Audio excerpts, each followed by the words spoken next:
I died, and no one was willing to claim my body. Later, a tough-looking guy with a buzz cut handled my funeral arrangements. He even held my urn and set fire to the basement of my family home. Loser, he cursed. I'll get back at those who bullied you. When I opened my eyes again, I was back 10 years in the past. A punk-looking teenager with a spiky blonde mohawk blocked my way to school, asking, "Emma, you keep forcing me to do homework every day. Do you have a crush on me?" I was driven to death by cyberbullying. The last days of my life were spent in extreme anger and depression. Online, comments like "Emma should die," "Another day cursing Emma," and "Is Emma dead yet?" flooded every corner. Once, when I went to buy painkillers for a headache, the pharmacist sneered at me, "Now you know pain? Did you ever think about your sister's pain when you slapped her and stuck needles in her?" My apartment was splattered with paint, and the walls were spray-painted with "Slut. Go die." The masterminds behind all this were my once closest family members. They spared no effort to smear me, calling me an ungrateful wretch to anyone who would listen. If we'd known she had such a vicious heart, we never should have given birth to her, my mother snarled into the camera. "We've cut ties with her," my father said hatefully.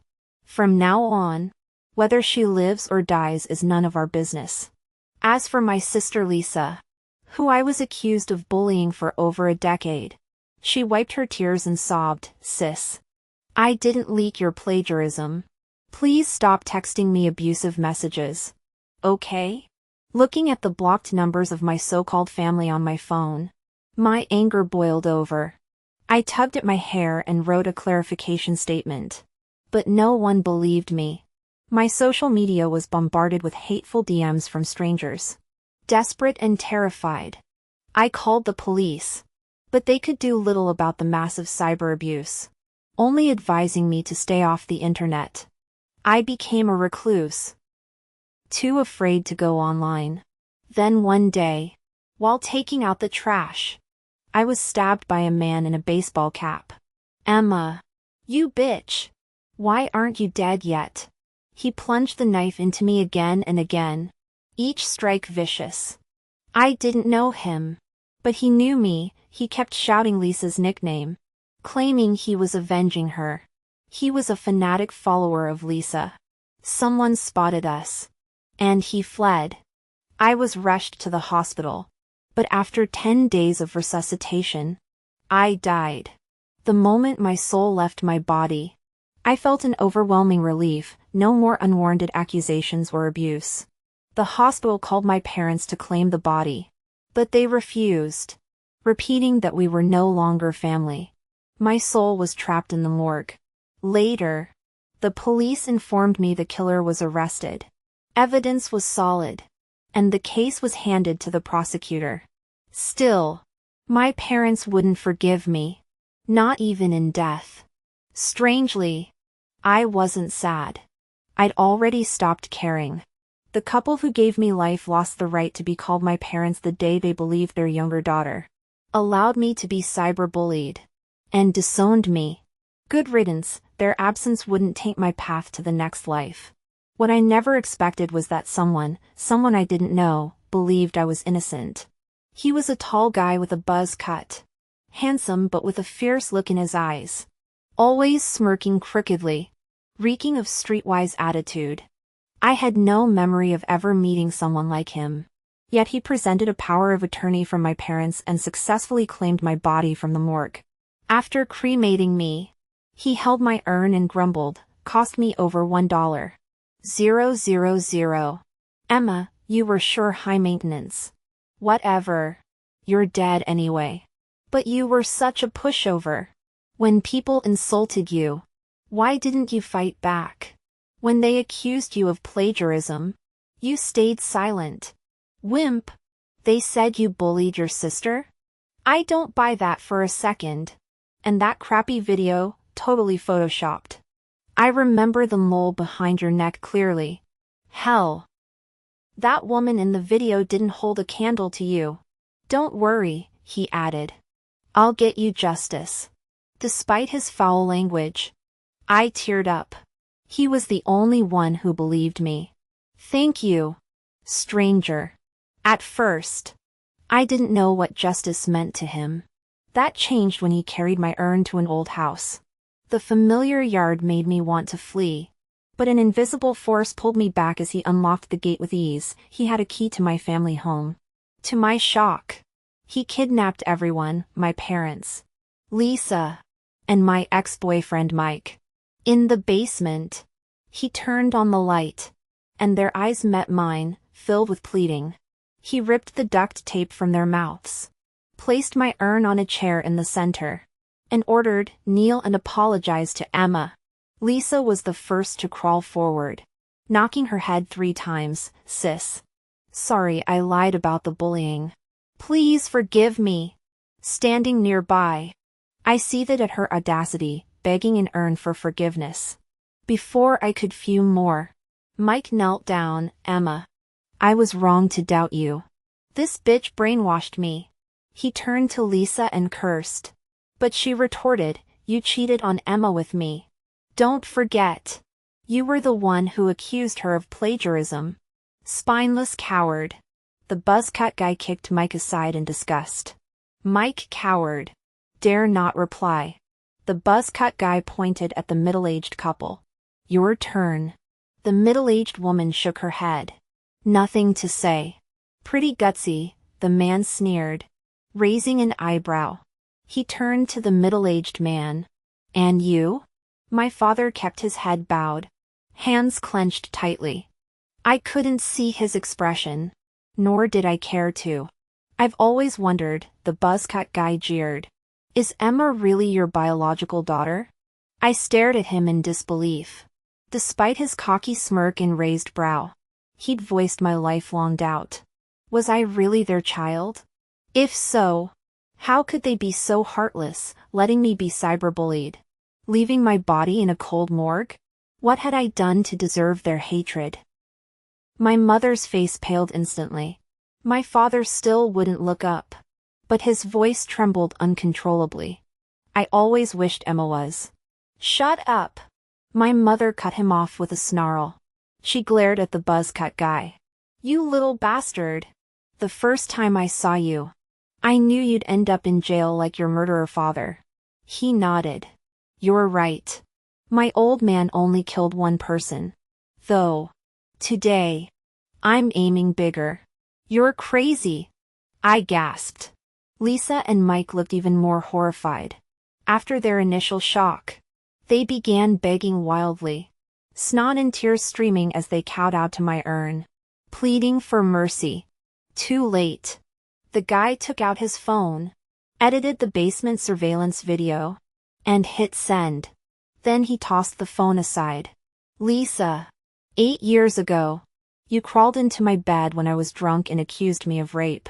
Did you know I wanted to kill you every day in prison?" He pointed to the others. "You always treated her like a princess. Believed every word she said. So why not die with her?" He went outside and poured 2 buckets of gasoline into the basement. "Zach. Don't be an idiot." I finally remembered his name, Zach. 8 years ago, at 18, he'd been sentenced to 8 years for raping Lisa. A lie. I understood his hatred, but he had his whole life ahead. He couldn't throw it away for this bitch. "Zach. Stop." I screamed desperately. "She's not worth it. Stop." But he couldn't hear me. When he pulled out a lighter, my mother crawled to my urn. "Emma. Mommy was wrong. Make him stop." Her words stunned me for a second, just a second. Zach lit the lighter. In the flames, he shoved my mother away and hugged my urn. "Emma. This isn't for you. I've wanted to die for years. Life's too tiring. 1 life for 4? Worth it. Worth shit. You idiot." I wanted to curse. "Zach. You moron. What's the point of this? You were barely a footnote in my life. Don't you get it?" My incorporeal hands tried to embrace him, but I passed through. He'd cleared my name before dying. And I couldn't even hug him. I hated myself. Boom! An explosion shattered my soul. When I opened my eyes, I was wrapped in warm, living flesh. Before me was a boyish face with spiky blonde hair and a row of earrings in his left ear, classic punk style.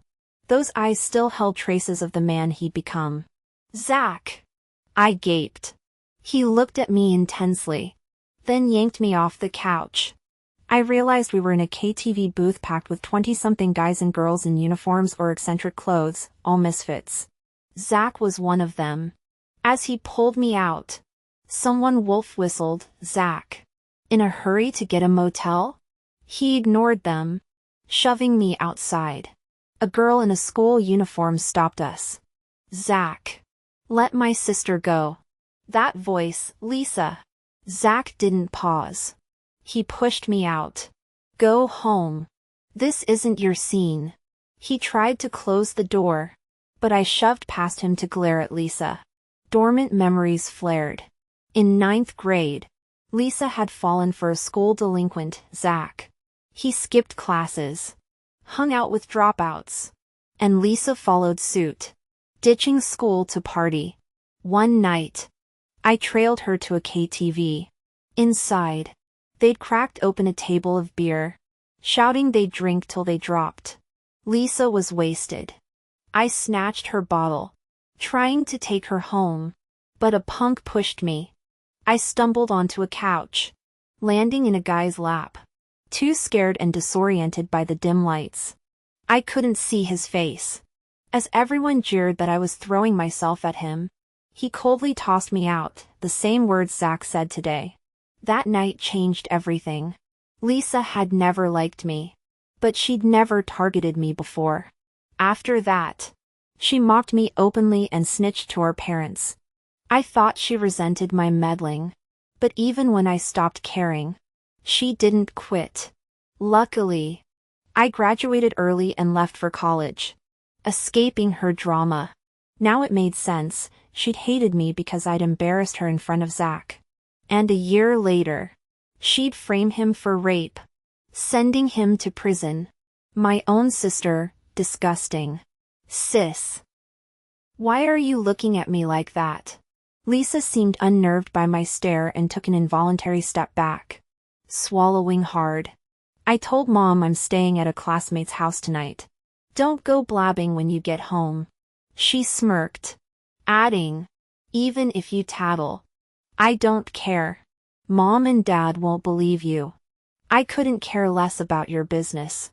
I watched her triumphant smile, my heart aching dully.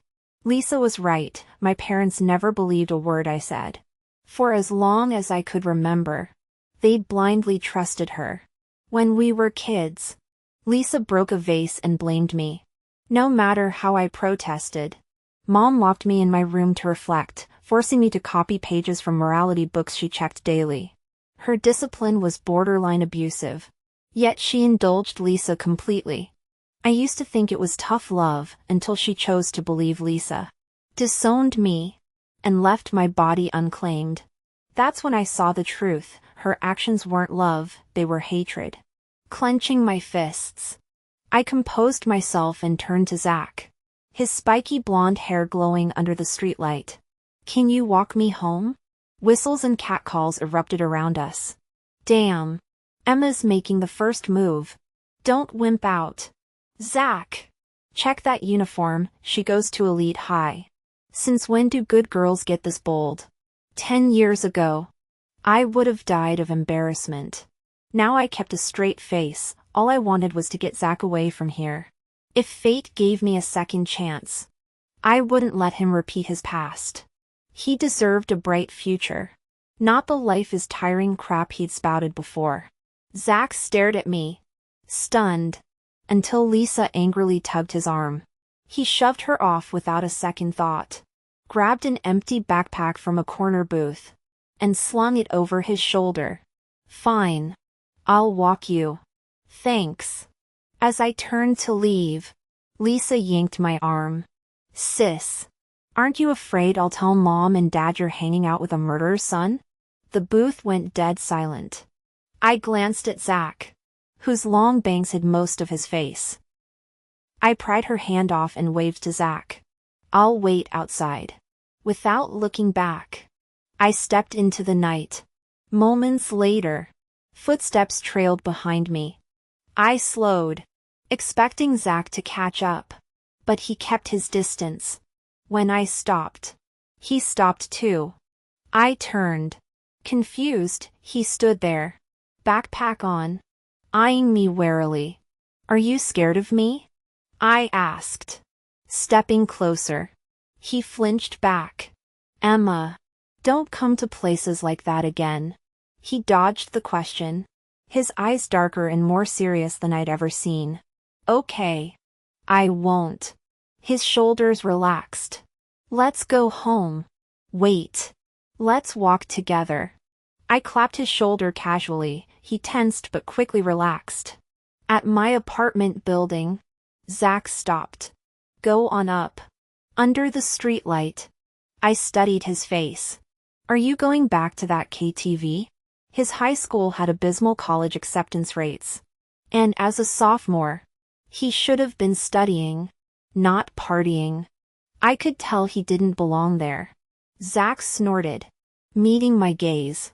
Emma, leave your sister and me alone. We're not like you. I nodded. Will you pick me up after school tomorrow? He gave a sarcastic smile. Emma, I'm not someone you should get involved with. Got it? I'll wait for you at the gate. No matter how late. Ignoring his warning, I dashed into the building. His frustrated shout followed me, wait till dawn, still not coming. Home was no better. Mom glowered at me. Why so late? Lisa isn't back either. Lisa told me she's staying over. Where were you? Out fooling around? Her voice rose as I shrugged. Yep. Fooling around. Happy? I sneered, heading to my room.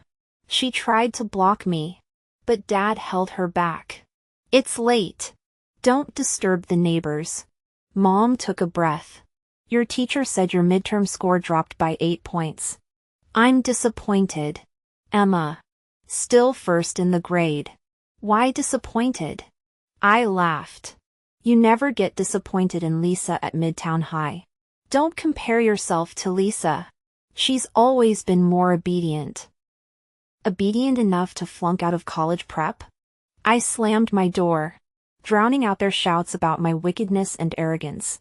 Dad tried to calm her, but she ranted that I'd end up in juvie without her strict rules. Lying in bed, I finally let out the tears of 2 lifetimes. Once, I wanted to scream, am I really your daughter? Why do you always assume the worst? But it didn't matter anymore. I'd move out soon, completely cutting ties. This life, like the last, would have no place for them. The next day after school, I waited for Zach at the school gate. I stayed until after study hall, long after the last students left and the campus guard locked the gates. As evening fell and storefronts began shutting their doors one by one, Zach finally appeared. His spiky blonde mohawk stood out starkly under the street lamps. I dashed toward him excitedly. I knew you'd come. Crazy, Zach huffed, wearing that trademark smirk of his, half amused, half derisive. Ignoring his attitude, I pulled out our school's midterm exam packet from my bag. Here. I begged my homeroom teacher for ages to get this. I hadn't actually begged, but I wanted him to take it seriously. Zach snatched the thick stack of papers, scowling. Emma, you waited here half the night just to give me this? Yep. I whipped out my phone. Add me on ins. Text me if you get stuck. He flipped through the pages, then flung them at my face. Scram! I caught the papers, shuffled them neatly, and trailed after him. Goading, can't handle them? I can tutor you. Leave me the hell alone. Zach snapped, and I could tell he was genuinely pissed. I really did beg for these. The questions aren't even hard. Won't you at least try? I pleaded. I'll help you with anything you don't get. Zach. Don't you want to go to college? A degree opens so many doors. I want to be a writer someday. I babbled on as we walked. Until he spun around, scowling. My goal is to date you. You in or out? What? I gaped at him. Never in my wildest dreams did I think a guy's life goal would be so straightforward. When I froze, he cocked an eyebrow sarcastically. Goody two-shoes. If you don't want to get hit on, stop messing with me. He turned to leave. Panicked. I grabbed his arm. I'm in. My face burned as if on fire. This time Zach froze, staring at me blankly for several seconds before spitting out, nuts. He tried to shake me off. I held on tighter. Finish these papers, and I'm all yours, for life. God. I was getting bolder by the second. My face felt hot enough to ignite. Zach gaped at me, half threatening. I don't go for innocent types. Then add me on WeChat first? I said sweetly. For fuck's sake. He pulled out his phone, looking skeptical. Am I really that charming? I scanned his QR code pronto, sent a friend request, and shoved the exams into his hands. Text me for help. I'll check them this weekend. Nosy, he grumbled, stuffing the papers into his backpack. Come on. I'll walk you home. Okay. Now it was my turn to blush. Too embarrassed to look at him. Zach slung an arm around my neck, pulling me closer. Thought you were in? Stop acting like I'm forcing you. Do your homework first, I mumbled, shrinking into my collar. How did a simple plan to repay him turn into this? At my building, Zach suddenly grabbed my arm as I started up the stairs. Listen, good student, if you're gonna date me, don't bail on me. I hate flaky liars. His tone was harsh, but his eyes betrayed a hint of vulnerability. I knew what he feared. Standing on tiptoe, I kissed his cheek. Consider it sealed. No takebacks. Zach's face turned beet red. He wiped the spot I'd kissed, trying to play it cool. Damn. I am charming. Then he bolted. Don't forget to study. I yelled after him. Smack. Zach ran straight into a lamppost. I watched, stunned, as he scrambled up and sprinted for the apartment complex gate. When he vanished around the corner, I burst out laughing until I turned and saw Lisa glowering at me. Sis. Why'd you steal my boyfriend? Zach isn't your boyfriend, I snapped. If you hadn't meddled, he would have been. Lisa seethed. Her audacity made me laugh bitterly. In my past life, I hadn't stolen Zach, yet she'd still framed him for rape, sending him to prison before he graduated. That year, I was away at college when Mom called. Surprisingly calm, your sister was assaulted. What should we do? Call the police, I'd said without hesitation. By the time I got home, Zach was already arrested. I barely remembered him from elementary school. He'd been the loner, bullied because his dad was a convict. I'd never been unkind, but I hadn't befriended him either. In 4th grade, his mom committed suicide under the pressure, and he transferred away. I thought we'd never cross paths again. Who knew fate had other plans? Thank God for the second chance.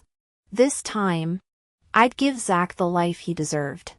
I looked at Lisa's face, red with anger, and curled my lips sarcastically. Don't flatter yourself. Zach told me that even if all women in the world were dead, he still wouldn't like you. You're lying. I took out my phone. I have his WeChat. If you don't believe me, I can let him tell you himself. Lisa was both angry and hateful, fixing me with her cold eyes. If you don't dare, I'll go home. I smiled.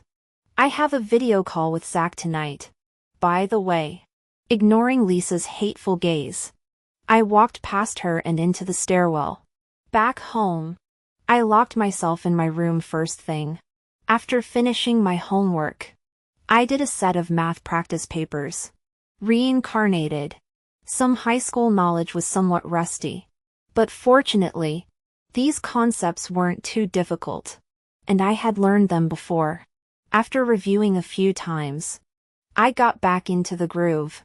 After finishing the problems, I clicked on Zach's WeChat avatar. It was dead silent. Is this guy out fooling around again? I immediately sent a message. Are you doing the problems? Yeah. Zach replied instantly. Relieved. I continued, ask me if you can't do it.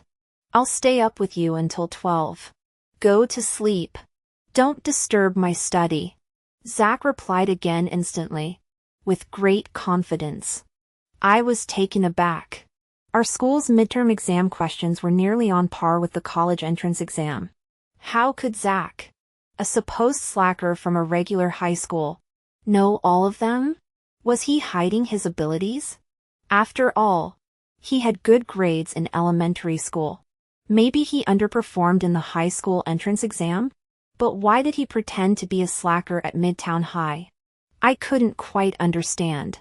Since he didn't need my help, I decided not to bother him. I googled Harbor High School on my phone and jotted down the admissions phone number in my notebook. Harbor High was a private high school in our area. Although its student quality and faculty couldn't compare to Elite High, its first-year college acceptance rate and study atmosphere were far better than Midtown High. Plus, it was a boarding school with military-style management. If Zach could transfer to Harbor High, maybe he could stay away from those delinquent teens in society.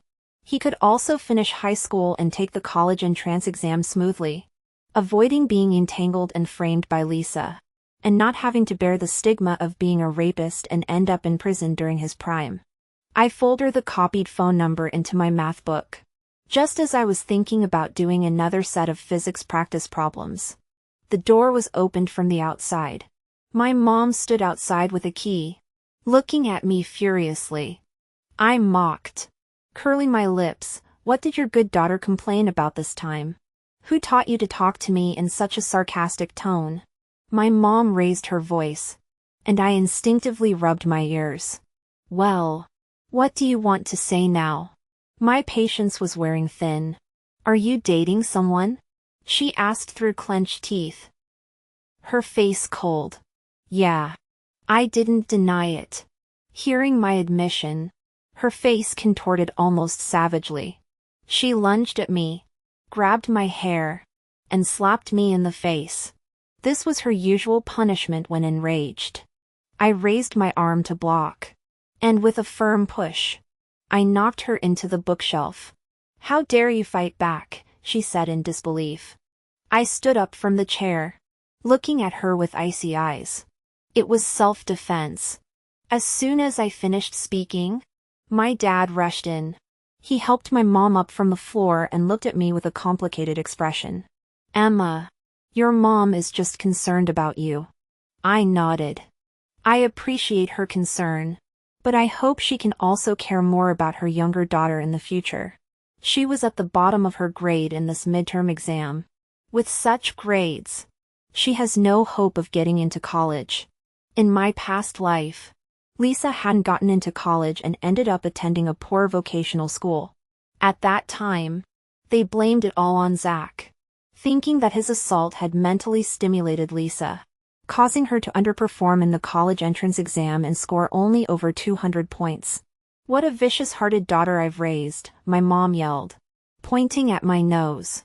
Your sister isn't as smart as you, but she's pure-hearted. Unlike you, who's full of underhanded tricks. What underhanded tricks have I played? I sneered. Give me an example. Tell me how my intentions are vicious. Emma. Stop talking, my dad scolded, giving me a glare. Apologize to your mom, and this will be over. It can't be over. I gritted my teeth, turned around, stuffed the books and pens from my desk into my backpack, and headed for the door. Outside the door, Lisa looked at me with a victorious expression. Where are you going? My mom's angry shout came from behind. Away from you. If you walk out of this house today, don't recognize me as your mother. I might as well have never given birth to you. I paused, turned around, looked at her angry and twisted face, and nodded. That's exactly what I want. Emma! My dad involuntarily raised his voice, but he didn't say anything more as he watched my back. Lisa curled her lips. Sis, are you leaving home to find Zach? She paused and added, the murderer's son. As soon as she finished speaking, my mom rushed out. She trembled and grabbed my clothes, her face ferocious. Are you dating that murderer's son? I reached out and tried to pry her hand off. She held on tightly. Answer me. Is that true? Yes. Get out.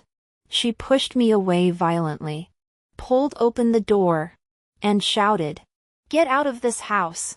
I might as well consider you dead. Fine. Stepping out of the house, I let out a long sigh of relief. Today's breakup hadn't been in my plans. Although I'd wanted to leave this house for a long time. I'd originally planned to do so after arranging everything. But I really had no patience left. The woman's hostility and control were too suffocating. The moment she pounced on me, I'd even wanted to kill her to vent my hatred. Such thoughts were too dangerous and not worth it. I looked down at my hands, thinking what beautiful hands they were. In the future, I would get into a first-class university and write best-selling works. I couldn't let her destroy me anymore. After leaving the community, I felt at a loss. After a moment of daze, I started texting Zach.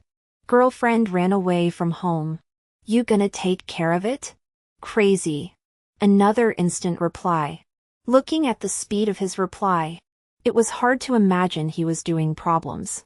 Because every time I did my homework, I would lock my phone in the drawer. Damn. Are you serious? Zach's message came again soon. I replied, good students don't joke. Where are you? I looked at the agricultural bank across the street and replied, I'm at the agricultural bank across from my community. Wait. Okay. Zach came quickly. He stopped in front of me on an electric scooter, wearing flip-flops and baggy shorts. Why aren't you dressed properly? I blushed a little. The thin teenager still had some muscle. Zach blushed even more. Forgot. Oh. Want me to take you home? He asked. I shook my head and looked at him. Can I go to your place? Zach's face wasn't the only thing that turned red. I felt his chest muscles turn red too. This was moving too fast. Scared? I goaded him. Get on.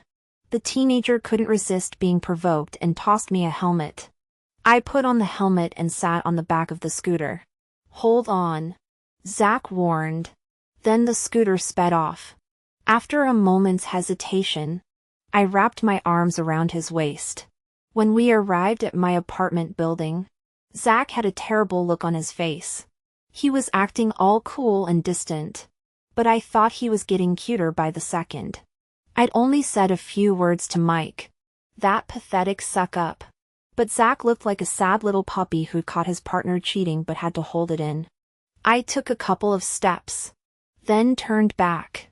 Aren't you coming up with me? Are you nuts? He turned sideways, pretending to ignore me. I played coy. There's a lot to move later.